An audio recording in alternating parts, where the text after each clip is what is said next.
Well, the 9 recaptured Orleans Parish inmates say they're not guilty. That's how they pleaded in a court hearing this morning. They appeared virtually from Angola. Now, the only one not there, of course, Derek Groves, who's still on the run. Rachel Hanley joining us now live from Criminal District Court. Rachel, does this mean there will be trials for those 9 men? No, not necessarily. And in fact, there's a good chance we won't see any trials.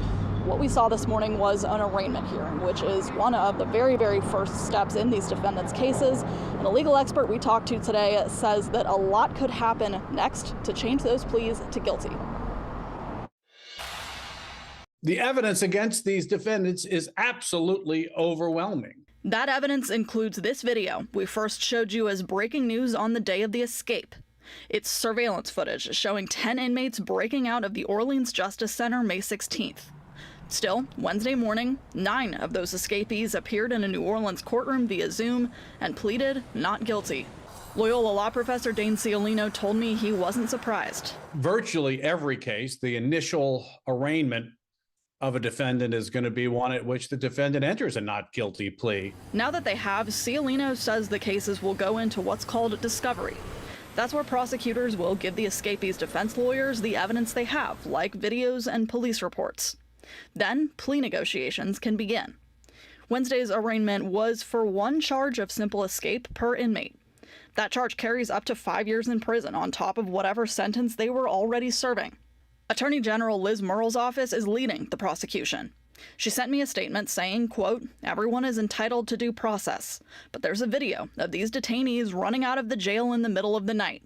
They were not heading to court hearings. We will continue to hold everyone accountable for the escape." That will likely not come in the form of a trial. This is a nearly impossible case for the defendants to win. And I think we can expect to see some guilty pleas before too long. That being said, Ciolino says he isn't ruling anything out. If the prosecution isn't willing to negotiate plea bargains, the escapees would have nothing to lose by sticking with not guilty. They could also decide to just take a chance. These wouldn't be the first defendants to go to trial with a hopeless case at Tulane and Barat. All 9 of the inmates will be back in court on September 3rd.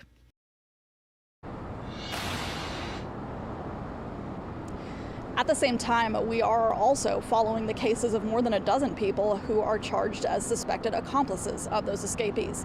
One of them is Sterling Williams. He was a former worker at the Orleans Justice Center, and prosecutors say that he intentionally shut the water off to the inmate's cell so that they could cut a hole in the wall to escape through.